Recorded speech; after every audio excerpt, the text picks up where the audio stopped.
It was hot, and we had no water to drink. We were very thirsty. And I decided I'll sneak out to get myself some water. Nobody's going to catch me because they're all busy at the selection. And I did that. My sister said that she tried to persuade me not to go, but I decided I'm going. And I found some water. And I started coming back I saw that the selection is over. I came back to my barrack. And they tell me that my sister was taken. Welcome to History for the Curious, the most listened to Jewish history podcast in the world, powered by Olami UK in London. I'm Mena Reisner, and I host internationally renowned historian Rabbi Aubrey Hirsch.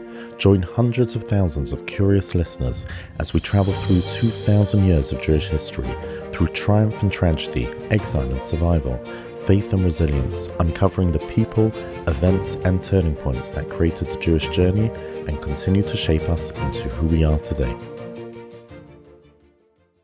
And welcome back to History for the Curious. As a reminder, make sure you subscribe to our WhatsApp group. The link is in the description below. The first group is already full. There's over 1,000 people on it. There's been great feedback so far. Make sure you subscribe now so that you don't miss any exclusive behind the scenes content. This week's episode is dedicated by the Smith family in memory of their dear husband and father, Ivor, Zechron Livracha, who was dedicated to supporting Torah and to learning Torah, which he prioritized in his life and was a Talmud Chacham as a result, and he was proud to be a supporter of the JLE. This week is, I would say, a very important podcast on the Holocaust. What connects each survivor is that they went through hardships and miracles, but I think that both of those come across particularly here. Golus and Bitochen, very different circumstances, one in the east, one in the west, of the same age, but we want to start off with something perhaps unusual. Every year when Tisha B'Av comes around, we speak about the Churban, we discuss the Beis HaMikdash, the destruction, and the hundreds of thousands of lives that were lost. But history can sometimes become too big. The numbers become familiar, the events become distant. Anyone who has visited Auschwitz knows exactly what we mean. We've all heard the figure of 6 million, but then you actually walk through the camp. You see a pile of children's shoes, you see a suitcase with someone's name written on it, a pair of glasses. Suddenly the 6 million isn't a number anymore, it's millions of individual lives, each with a family, a story, dreams, fears. And if just for a moment those people could speak, if we could hear the final words that they wrote to their husbands, their wives, their parents or their children, the tragedy would become even more real. So this year, before we discuss the actual history, I want to begin with 3 voices. 3 letters that were discovered from the Holocaust. But try not to hear them as a time in history. Hear them as real human beings. These are people who laughed, they cried, they celebrated Yom Tov, and they never thought that they would be writing their final words. If we can hear their voices, perhaps we can understand a little more of what we are mourning during these days and use it to build towards the Geula. July 31st, 1942. My dear Moshkela and all my dear ones. On the 25th of July 1942, mass slaughters took place here, like in all other cities. 350 people survived, 850 were killed at the hands of the murderers. I will not write a lot. I think there is yet to be a person that can tell about our suffering and the bloodbath. We have so far succeeded in being saved, but for how long? Every day we await death, and meanwhile we mourn our close and dear ones. Your family, Moshkela, is no longer. There is no trace of them, but I envy them. I will end. It is impossible to write and cry about our agonies. Be well. And the only thing that you can do is to take revenge against our murderers, a drop of revenge against them. I kiss you strongly. I part from all of you before we all die. Zlotka. This letter was written by Zlotka Wisniewski to her husband Moshe, who was in the United States. The letter was handed by Zlotka to a Christian, with a request to forward it to the United States after the war. She felt that she would not live to see the end of the war. After the liberation, the farmer from the village of Koshanove handed over the letter to Zlotka's brother. He had been a partisan in the forests. But there is something more. Slotka's eldest child, who was 10 years old, also wrote a letter. My dear father, I am parting from you before my death. We want to live very much, but what's to be done? They don't allow it. I am so terrified of death, because little children are thrown into the grave. I am parting from you forever. I kiss you strongly. Yours, Jutta. And a kiss from Garda. She was the younger child. Zlotka and her 2 children were killed in the forest on January 20th, 1943. Imagine a 10-year-old knowing that she was about to be killed. Imagine her knowing that she would never see her father again and writing him a letter. If we want to know what Golus is, it is contained in those 3 lines. And the third letter from Western Europe, date unknown. My darling child, my poor child Pierre, I am about to die tomorrow. Take comfort in the fact that your father is about to die only because he is a Jew. I am about to die on the first day of Hanukkah. This is strange. Be courageous, be honest, be a Jew. The love for our Judaism is always just. God will be with you as much as you are with him. I am about to die tomorrow morning. I still have much to do. I have sinned plenty, but I have always atoned for my sins. Genuine and honest atonement was my singular strength. My last thoughts are with you, my darling child, my poor son. Don't forget your father. It is such a pity that I cannot see you, even just one more time, but I will always be with you. Pierre, little Pierre, why is it all ending like this? I cannot find more words. Am I afraid? Hardly. Perhaps only of the pain. But to live, I would like to live for a long time. May God protect us and my people, my poor people. I kiss you, my poor child. Stay faithful to me. I hope that all that has happened to me on my way will be a guiding light for you. Pray for me and fight like a Jew. I finish and return to God. I kiss you, Pierre, my Pierre, your father. So you had an interview in Brooklyn this year, in January, with Mrs. Zahava Unger. I'd just like to once again thank my good friend, Bezalel Maslow, and his wife, who is her grandchildren. And there was also a phone call, and we've put this all together. She is Kanai in her 90s. She lives on her own, and you came back extremely impressed with the interview and her clarity. Yes, I mean, she's got children in the area, but she lives on her own by absolute choice, and she is an amazing person. And this is just a fraction of her story. I was born in the Carpathian Mountains, okay? I was 5 months old when my parents moved away. Right. And we were living in different places, Moravia, Slovakia. Then we settled in Náchod. Náchod was on the border of Sudetenland.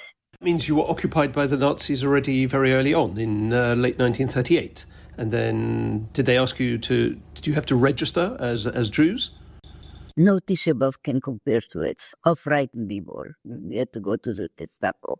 Uh-huh. Because by then we heard already the people who were invited to the Gestapo usually never showed up again.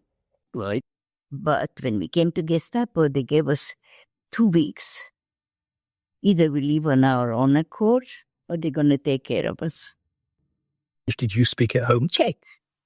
That was your first And my language? parents spoke to us always Yiddish, Uh-huh. and we answered In Czech. Czech.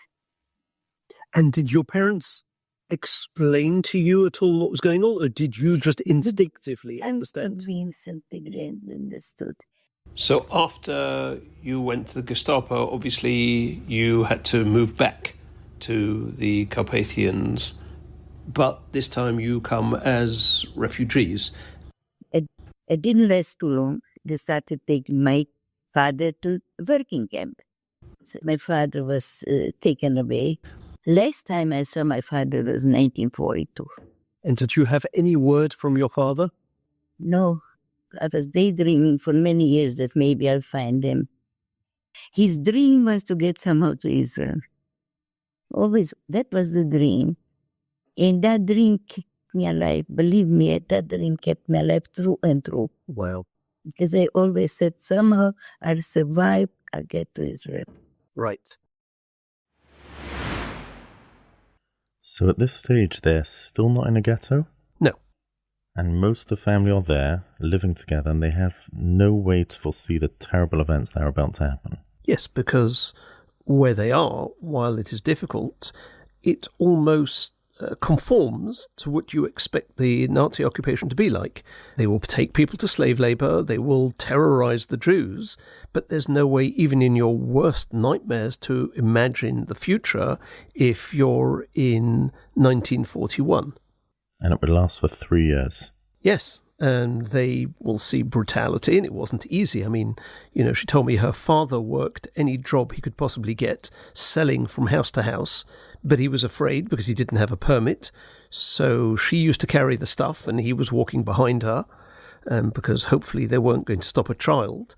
And her sister and brother, who were older, left school, went to work, cleaners, whatever they could.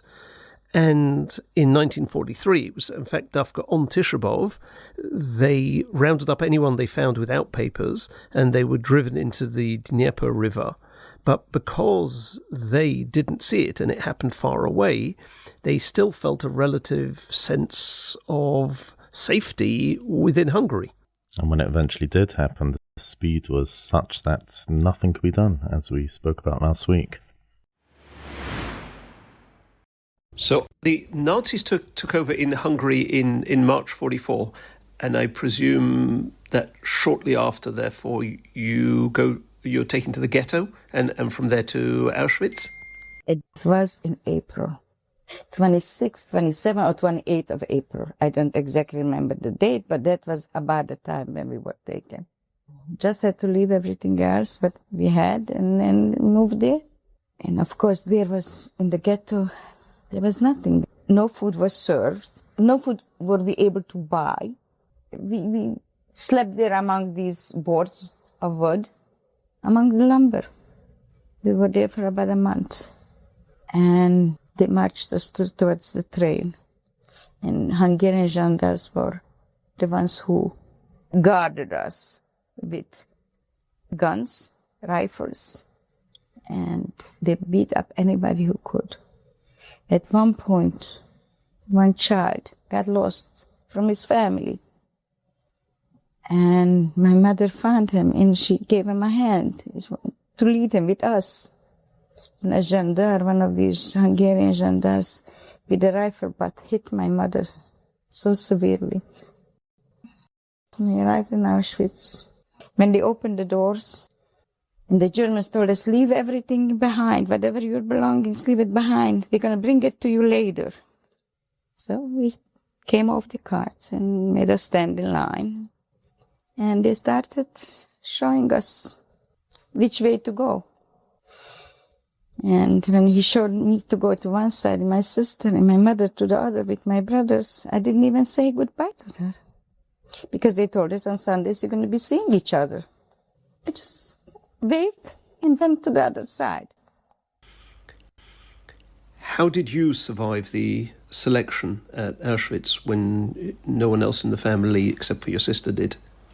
The last second before I jumped from the train, my mother was behind me and she tells me, from now on you tell everybody you are 16 years old. Remember, you are 16. At the time I was 13. A second later I come down, Mengele stands there, asks me how old I am. I said 16. I got away with it. So she saved your life, but was unable to save her own.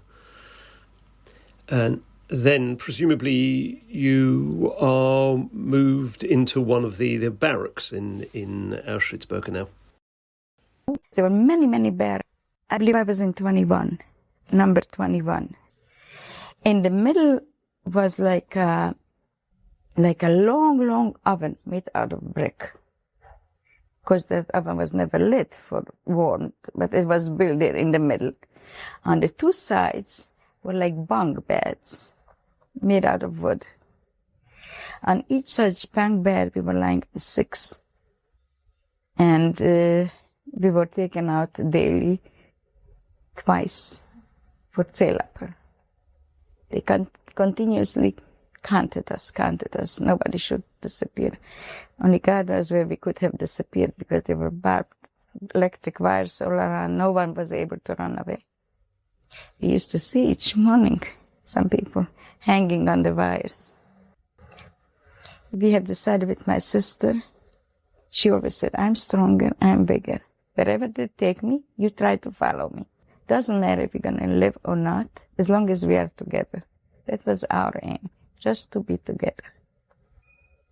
Later on, at one of these jail-uppers, when we were locked in, a selection was called. They did not select from our block. And we were awfully, awfully hot. It was around July time. It was hot. And we had no water to drink. We were very thirsty. And I decided I'll sneak out to get myself some water. No one's going to catch me because they're all busy at the selection. And I did that. And my sister said that she tried to persuade me not to go, but I decided I'm going. And I found some water. And I started coming back to I saw that the selection is over. I came back to my barrack. And they tell me that my sister was taken. Because as soon as she saw that they're coming into our barrack too to select, she was very scared for me and straight into their hands. And she was taken. That's the last time I saw her. So they took away your sister, and you're 13 years old and alone in Birkenau. So in my opinion, this is the worst and most powerful thing she went through in the war. Because we are aware that some survivors, especially if they lost most or all of their family, had survivor's guilt. Why did I survive? And basically what it translates into is that since they can never live up to what the better people in their families would have done in their minds, so their life is tinged with failure. But imagine if not only somebody survives, but they see themselves as being the contributor to somebody's death. She tells the story that her sister ran out to find her and ran into the hands of the Nazis. Now, to live with that knowledge, with that feeling for 80 years is a weight beyond belief. But for me, the fact that she discusses it takes it to another level. You know, nowadays when a family loses a child or a spouse, the whole family unit is broken, is zerbrochen. And what she is doing by speaking about it, by not keeping the guilt inside, is incredible. Being very open about it. We spoke about it when I was there. It's very real gevuras hanefesh. As you say, to feel responsible for it and yet to carry on with life, to carry on, move forward, build a family. It tells you what strength we can all find in ourselves, what exists, which we're not tapping into. Absolutely. And she said to the question, why did she survive, that she clearly couldn't give a reason, why it was her and not somebody as talented and as mutzlach as her older sister, but Hashem wanted me to survive. That's what she said. I was still running after, almost in the gate. We waved to each other and that was it. Looked for her forever. If we can move ahead to liberation. You were in Therezin and you found out that some of your wider family was still alive. My father's two sisters. In Therezin? In Theresienstadt. Yeah. They were working in clothing separations in Auschwitz. And they found two pictures. One of my grandfather and one of my sister. Wow. Between the clothing. They worked in Canada? Yeah. Right. And they had those photos? Those two, yeah. They managed to hold on to them. Wow. In Canada, I mean, in that section of Birkenau, they saw everything. They knew what was going on. They saw the people going into the gas chambers every day. They told me a story. They worked in Birkenau. They were supposed to look for valuables in the clothing. And sometimes they did find some things and did not report everything they found. And they used to throw it over at night to the men lager. And they used to throw pieces of slips of paper with their names. And they found that one of their brother-in-law is there. So they used to throw to him gold and whatever they could find. So he was in the Sonderkommando. He had to burn the bodies. Yeah. And my uncle and all these men there with him, they used to throw it over to the Polish side and got for them some weapons. And my uncle was one of the people who blew up, I think, 2 crematoriums. And at night before they were doing it, he sent a letter to my aunts, threw over the wire fence. And in that he wrote, "Tomorrow I won't be alive anymore, because I'm sure they're going to execute us immediately. We're going to do here something. And I'm not afraid of that, because I know I'm going up as a very clean Jew. Because what I suffered in this world is worse than any other hell could have been. With my own hand, I burned my own family. The following day, we exploded this crematorium. They were shot one by one. Wow. Lippe Horowitz was his name. And now that the war is over, you've got to start life again. And slowly we decided to go back. We wanted to find somebody. With all us seeing the crematoriums burning, with all we were told, we still didn't want to believe. We said, we're going to find somebody. If we ever get back home, we're going to find somebody. We went with my aunts. They wanted to stay there. And I decided I'm not staying. I want to get to Israel. I was very strong-willed. And they didn't want to let me go first because I was a child, and here they were the grown-ups, and they didn't want to let me go. But I decided I'm going. And then my aunts took me to the train, and we had to cross again border because it became already Russia. By then it became already Russia again. Needed papers to go to Hungary. Of course, I had no papers. Came to the borders, they asked me for papers, and I didn't have. And a Russian officer came over, sat next to me, and said to them, "She's with me." I went over the border, he just removed himself. I don't know who he was, if he was a Jew, and he saw I was a refugee, whatever it is. That's how I got to Hungary. That's unbelievable. So you're on your own again, but you're in Hungary. And when was the next time you saw your aunts? That same night, they crossed the border, it became Carpathia, became Russia. My aunts came out to Israel 27 years later. I was already in Israel for 8 years. I was 12 years in America. I came back to Israel. I was there for them to greet them when they came. I was at the airport. And they wrote to me not once, "I wish we would have listened to you." We've really only been through a brief part of the Gehenna that was your life during the Holocaust. And every day, you never knew if the next day was going to happen. And presumably there's no real way of actually understanding what you went through. Somebody who wasn't there cannot grasp. That's the truth. 3 things I can never to explain to anybody I speak to: the fright, the hunger, and being cold. So fear, hunger, and cold. It's impossible. How do you tell somebody 10 years, whatever we want? It's impossible. So she was liberated in Auschwitz? No, because after a few months she was transferred from Auschwitz. She was taken to a small camp in the Sudetenland. It was a bomb factory where they had to pack the explosives, and they were exposed to the toxic fumes from which they got sick. There were about 600 women there, and the camp was situated next to a road, which itself was next to a forest. And every Sunday, local German citizens would stroll along that street, staring at the prisoners like they were animals in a zoo. And she said to me, these claims after the war by Germans that they had no idea what was going on is basically, it's baloney.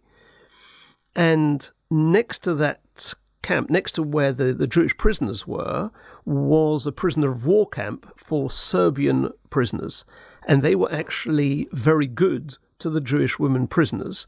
They had more freedom of movement anyway. And one Serbian prisoner in charge of the garden there or something befriended the German guards, and he took Mrs. Ungar under his wing, which she attributes to, hashgacha, to divine intervention, and he made her his sort of assistant, so she wouldn't have to work a single day in this hazardous bomb factory.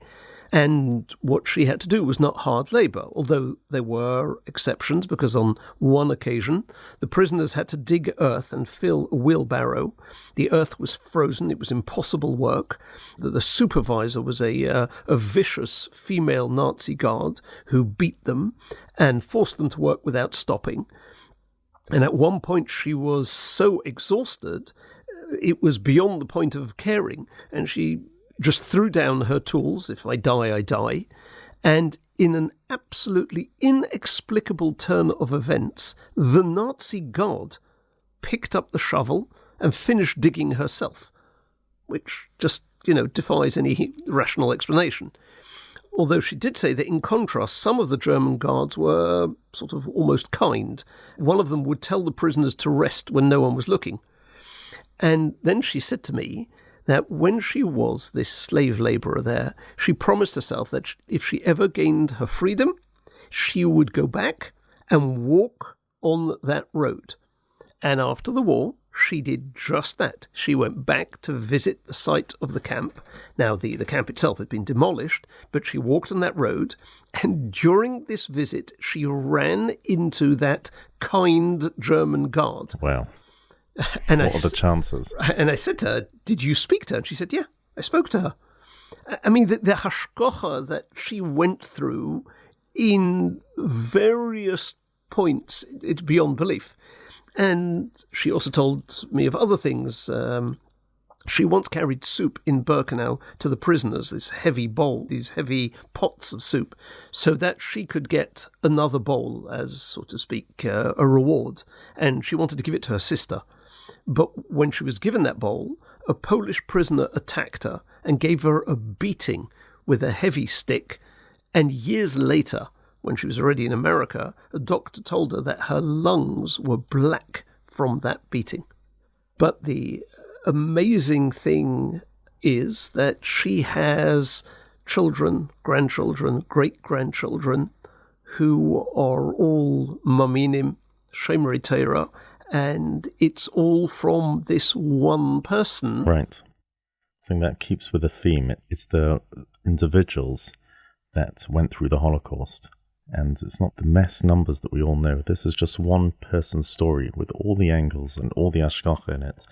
And just as a postscript, I met Batanel today, and he told me that his grandmother thoroughly enjoyed the conversation with you.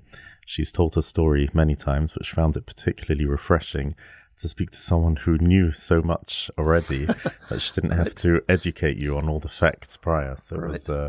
Right. And she's an amazing person. Baruch Hashem. K'nai Nahara. Wow. And moving on to our incredible second person, you interviewed Mr. Yustral Diamond, who lives here in London, actually in Gold's Green. He was born in 1928. He's not given any public talks about his life, so it's pretty amazing that you did actually manage to interview him. And as listeners will hear, not only does he remember all the details, he still has a fantastic sense of humour, and he speaks 3 languages fluently. Yes, and once again, we owe a great debt of thanks to Mr. Diamond's grandson-in-law, Ari Cohen, who twice was able to get me an interview and also phoned him to clarify details for me. So thank you. You left Antwerp in 1940. The week that the war started against... The war started on Friday, the 10th of May. Yes. We left already on Wednesday. And were the planes bombing while you were on the train? Not bombing, but they were flying overhead. Flying overhead, and had the French, I remember French train with the French army going opposite direction. Right. But that's what they're going to the front, machine guns on the top. And you just went as far south as you could? As far as they sent us. And they sent you to this town in the south of France? When we left there first, we went first to Paris. Right. From Paris, everywhere there are committees, Red Cross and so on. Right. In the south. Stayed there for about a year and a half. There's a little village named Montpellier. And people in the village down in the south knew you were Jewish? Yeah, the man who was Jewish, we had we had one of the elderly Jews that lived there on his own. I had 2-3 room flat, made a million there. So you always came together to daven in this flat? Yeah. You mentioned this story about the head of the gendarmerie being an absolute tzaddik. He got orders from the Nazis, which he was not supposed to open till midnight, but he opened it early. The brigadier of the gendarmerie in that little town of 4,000 people was the oil of Yisrael, was a tzaddik. In the full sense of the word. He tried to help as many Jews as he can. A goy. A goy. One day, in August 1942, they sent out letters to every town and village in the south of France to collect the Jews one night in August and to bring them to the main town in of the Provence, and then they're sending to the camp near Paris. Drancy. Drancy, oui, yes. Drancy. And from there, the French Railways did it, not the Germans. So, 1 second, this letter was sent, to the mayor of each town? To the brigadier de gendarmerie. Now, every little town in France has got what they call the promenade. There's a nice wide road, no traffic, trees and benches, and 1 or 2 cafes. So the women and the children went for a walk there, and the men went to Birkenau. He took another gendarme for a little patrol walking on the promenade, and he saw my sister, Rachel. She went to school there like we all went, so he knew her. And his daughter became a friend of my sister. The daughter of the head of the gendarmerie was friendly with your sister. So he called your sister over. And what did he say to you? Go into the synagogue, tell all the men that disappear. Tell the men to get out of town. They thought the deportations would only be the men, not the women and children. And who were the men in your family at the time? It was obviously your father. The 2 big brothers. Right. And what did they do? And father might say, I want to sleep there, finish a car. He's going to hide in the vineyards. When he came to the end of the village, it was already 10 o'clock at night, a little empty van that from somebody. A van of somebody who lived in the town. Pop into the van, but I sleep and the things I sleep in the van and finish with. So that was your father? Yeah, my eldest brother, they had a church and a temple for the Protestants. But we didn't have any candles for Shabbos, for instance. You didn't have candles, right? We couldn't get any candles. So he knew this was this Protestant priest. After he goes to his temple, asked me, would we have favor let them have some, have a Friday night, we light candles, and could you have some candles? He said, yes, with pleasure, and it's again. So he became friendly. Your oldest brother became friendly? Yeah. He went to him and asked him, could he sleep tonight in the temple? They put no crosses, no holy mothers, nothing. And he told them what's happening. He said, yes, come after 10 o'clock when it gets dark, go to the back. So he slept there. That was number 2. Yeah. Number 3 was David, in his 20s about. He said, I was going anywhere. We had 2 bedrooms. One for my parents were in, and one with 5 kids. So I was on one big bed there, having double bed, 12 French beds, that high mattress. So I'm going to take a knife and cut this mattress open and hide there. He's going to hide in the mattress? Yeah, it's open, yeah, but I would have to sleep in there. The men went away. Right. Only the children, the might of me and my mother. You stayed? 5 o'clock in the morning. So they knock on the door, 5 o'clock in the morning? Yeah. Who opened the door? You did. But you were also the only one who spoke French, right? Yeah. Right. Yeah, and my younger sister, my 2 sisters as well. Right. Diamant, oui. Diamant, yeah. Aaron Diamant, weet je wel. Hij legde de ganze spoor aus. Häuser. But nobody expected this. My mother was sleeping and sits above my sister. Where's your father? The father, it works somewhere in a farm. and they bought as well. But it was August to have the Harvest. The harvest. So the rest of you, they wanted you to come. So who is the rest of you? Is your mother? My mother. You? Me and my two sisters. So my mother's like, how come? Because every male or female had certificates from a doctor. They all went to the doctor in the village. Went to give him a few bob and gave him a certificate that he is ill. So she said she's got a certificate, she's ill, she can't go. I can't come, so she stayed. She stayed. You mean the person coming to round you up was not a Nazi, he didn't know anything? There was the town crier and the town secretary and two gendarmes. But while this argument was going in the front room, I stood at the door because I heard some noise at the back. Your brother, who's hiding in the mattress, tries to get hold of your attention. Yeah, I slipped into the other room. Say, go tell them that you are Belgian. You should say about yourself. An idea that maybe the Western people, You're not French. You're not French. No, you're not enemies. I had the Belgian birth certificate, and so did my younger sister. She was 2 years older than me. So then it was left only Rachel. She's the only one to come. She had no choice. So they make the place and take you to the clothes. Her mama got a 7 cents, 6 cents. Mother said, one moment, Rachel, you go. If they want you for something to come, then you come back. So your mother told her, don't take a suitcase with you. Yeah. So he went with them. She came to the gendarmerie, opened the door. We stand at the door. The brigadier. The head, this tzaddik. Rachel, hij had te schreien. What are you doing here? What are you coming for? I said, is that crying? Where is your luggage? She said, I'm got any luggage. So get home and get your luggage. I took her by the arm. He pressed her so hard to the door that she had a black arm. Bruise, right? So, and he threw out because he was saving her life. He knew... He tried to save everyone's life. He tried to save other Yidden's lives. A few that he could. So he told her to go home, and obviously she never came back again. Yeah.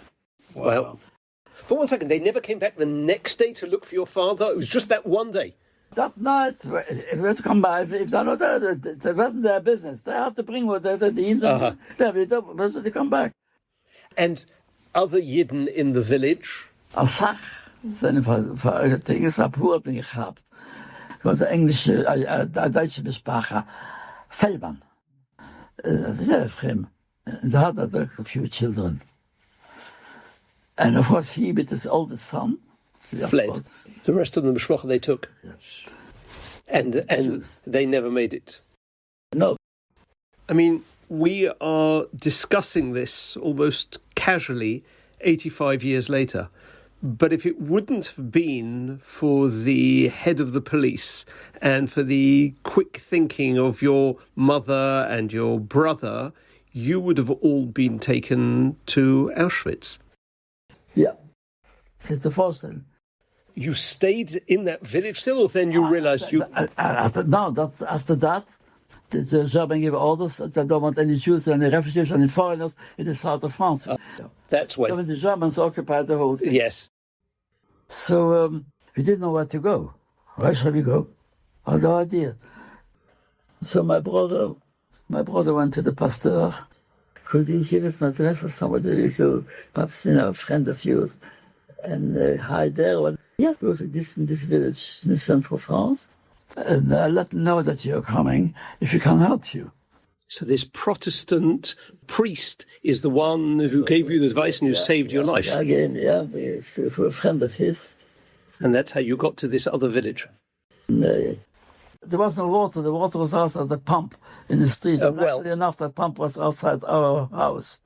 And on the village square there was a school and a church and one shop, the grocery shop. And any other things, rations we both we went to buy, a few eggs, rations. There was no pavement in the streets, it's just the pebbles. Really? And we're talking in this village, 20 houses, 50 houses? Maximum, maybe. In the village, did they know you were Jewish? Yes, they knew that we were Jewish, although we didn't, my parents didn't go out at all. Most of the guys that were there, just the youngsters were in the maquis. Yes, yeah, in the resistance. They came home to work, but most of the time they were there. They were training. Well, it was known in the village that everybody's in the resistance, that the youngsters are in the resistance. The whole village was resistance. Really? Most of the French were anti-German. And when your parents got there, that's one of the reasons they stayed there, because they understood that this is a place. No, we were lucky we got there. It was zufällig. And across the road of the village, the house with an old couple. The Ghetto, there must have been 220 years old. Right. 90, 110, I don't know. And they had a cow. And I occasionally went in, once a week or once a month, I went in for half a liter of milk. Yeah, with pleasure. The second day I came, she said, Monsieur Diamant, are you Père Jewish? I said, yes. But you are not a bean? Oh, no, Madame. I was the shop going out every day. I went out to the villages, to the surrounding area. With a bag and 2 eggs here and a little milk there and 3 potatoes there. And that's how we lived all the time. But where did you have money to buy these things? I know that my parents had some money with them. I think it was dollars, most probably. And from every 6 or 8 months, I was somewhere in the village where there was Jewish people. And my father used to go there to change. How we did it, I don't know. And that's how you survived for years through the war, just on whatever your parents had managed to take with them? Yeah. So you were completely on your own, a Jewish family somewhere in the middle of France. Did your father have a Chumash, a Sefer, a Siddur? We had a Siddur, we had Tfilin, we had a Chumash, was gewesen, also an Italien Chumash, was mein Bruder hat gebringt von Besmetterstadt in Montpellier. But the community in Limoges did know that you were there, and they once sent a shochet, and this shochet came out and did shchita for you? From Limoges. Limoges said once or twice, he came to visit us. There's somebody, for 3.5 years, but a Jew, if we saw 10 Jews in 3 years, that's long. Wow. And he said in the shochet, we haven't eaten a meat or anything for 4 or 5 years. He was sent for that just to visit us. We should see a Jew, somebody. So I had but one chicken, but that was 3.5 years. Was there a radio you could hear? Did you know what was happening with the Allies? Yeah. In the village, 1 or 2 villages had radios. And a lot of villages got every time at night at 10 o'clock. Once I met a nice guy there and asked him, what's news? He said, si vous voulez venir écouter. So 10 o'clock at night, lights out, curtains over, somebody watch, and we listen to the news. So that's our house. Ici, Londres. Which was illegal. Illegal. You couldn't hear well because what did they do? They jammed the signal. There's something. There's diggle. So by turning left center rest. So one night you heard about the news from Auschwitz, the things. Oh really? Oh yes. Yeah. During the war. Die gaben sich gesessen gehabt and sometimes they had to me. Le pauvre. Yeah. So, and your father also came with to here? Oh, holy. Because he doesn't speak French anyway. Yeah, he didn't go out. He mummish didn't go out the house. I didn't go out. Perhaps at night in the summer, but I'll walk a little bit. You were the only Jews in that village. Yeah. And nearby there was another village where there was another Yid. It was about 4 or 5 kilometers. So that's where my father went to change his money. Right, there was another Jew there. Yeah, a few Jews. There were a few Jews. But they were taken away. One day, the father's wife came back and she knocked at the door. I was in so-and-so, and I heard the news there that the Jews in the village were all taken away last night. It's the vorstellen. What do we do tonight? For the next 2 nights, we slept dressed, fully dressed, the shoes. Have you ever slept with shoes? In shoes? You have no idea what this is. Wow. You still remember it? Of course. Those things I remember. What gezittert. I mean, what gezittert every day and night. Really? It was the absolute 100% terror. In the afternoon, I went to the grocery shop to buy some things for that. Diamants. Vous savez, the Germans were here this morning. So asked me if there are any Jews in the village. I mean, I'm here to listen. So you're saying every day you were frightened and every day there were miracles. They came looking for Jews, but somehow they didn't stay around to actually check in the village. Yeah. In every day of these 5 years, we had organism. Every day. Yeah. Wow. You never spoke about his brothers and sisters being in that village. Yeah, they weren't. His two sisters were sent away in 1942, I think it was.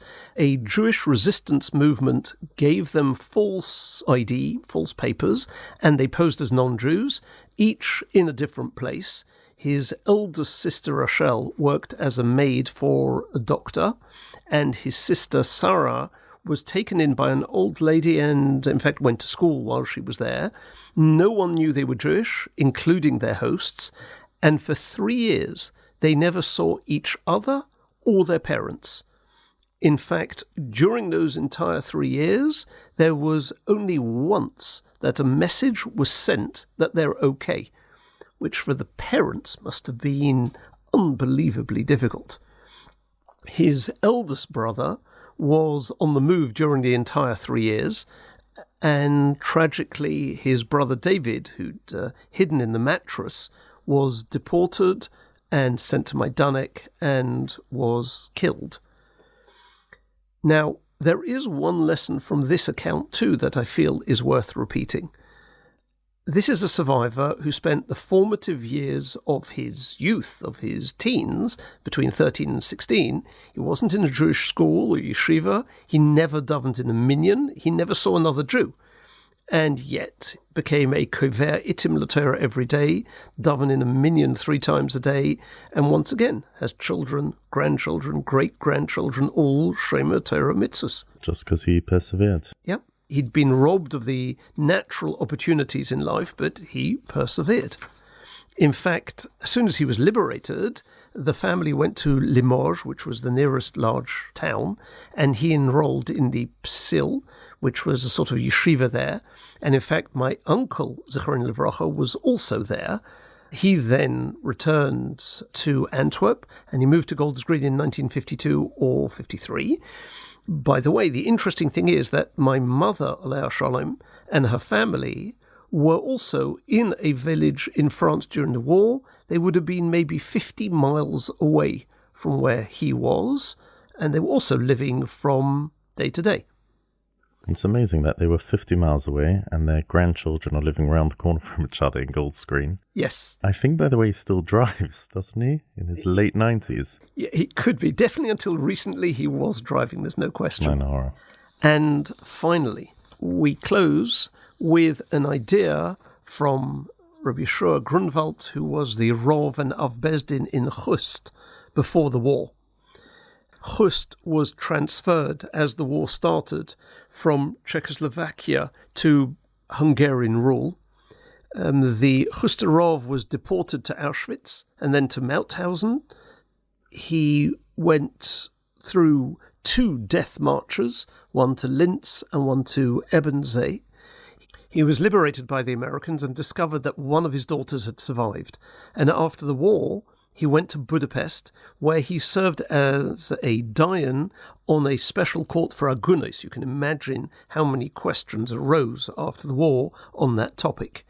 He then emigrated to Paris, then to Brooklyn, where he re-established the congregation called Chust, and died in 1969. He was buried in Yerushalayim.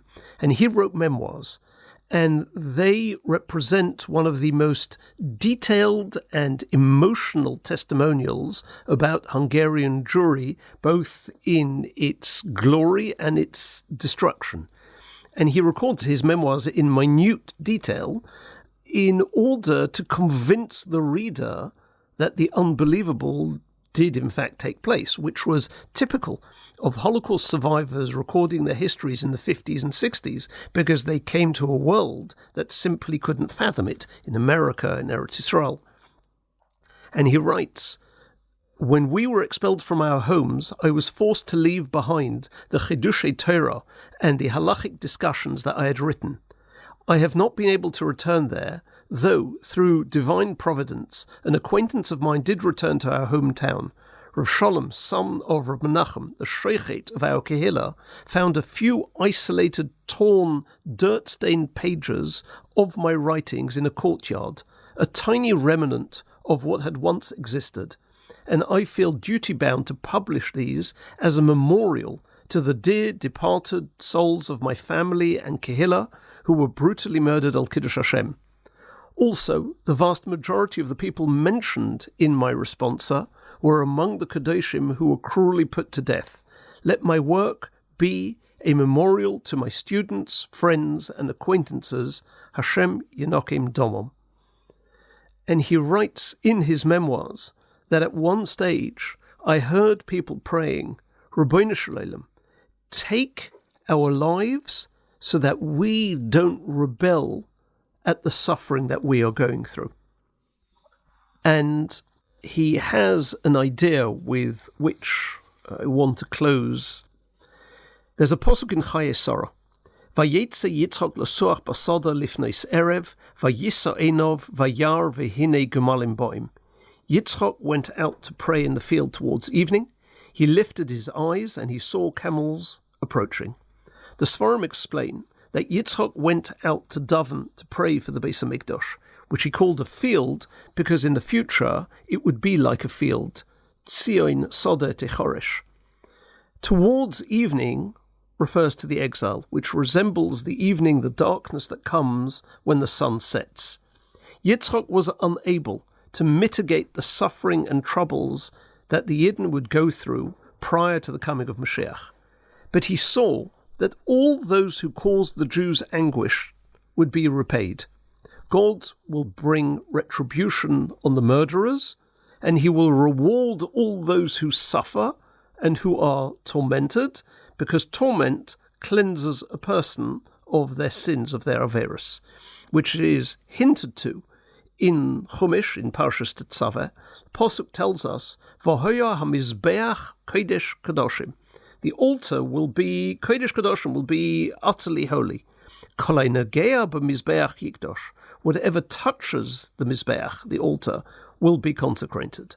And he explains, those neshamas that were offered up on the mizbeach, who were murdered al Kiddush Hashem, they are Kodesh Kodashim. Ha-mizbeach is Kodesh Kodashim. As we find in Bava Basra, in the Gemara, that no one can stand in the mechitza of the Kodashim who are Harugei Malchus. But even those who only touched the altar, meaning who suffered agony and torment and were going to be offered up, but were miraculously saved, will also have their sins atoned for, because whatever touches the Mizbeach will be Kodesh. And this is what the rest of the Pasuk means when it says he lifted up his eyes. It means he looked to the future, what was going to happen to Klal Yisrael in the future, and he saw gemalim, remuneration, from the word gemul, to be paid, in both senses, punishment for the persecutors and reward for the persecuted. And he finishes and he says, may Hashem help us see the complete downfall of the Rishoim and the exaltation of our oppressed nation. May Hashem gather together the scattered people. May joy and gladness overtake them. May sorrow and sighing flee speedily in our days, written and signed in tears by one who awaits the mercy of Shemayim. Menachem Av, in the year 5708, Rabbi Yeshua Grunwald. Well, thank you very much, Ori Hirsch, and I'd like to wish all the listeners a meaningful Tisha B'Av. May this be the last, and may we all be celebrating the Geula speedily. Amen.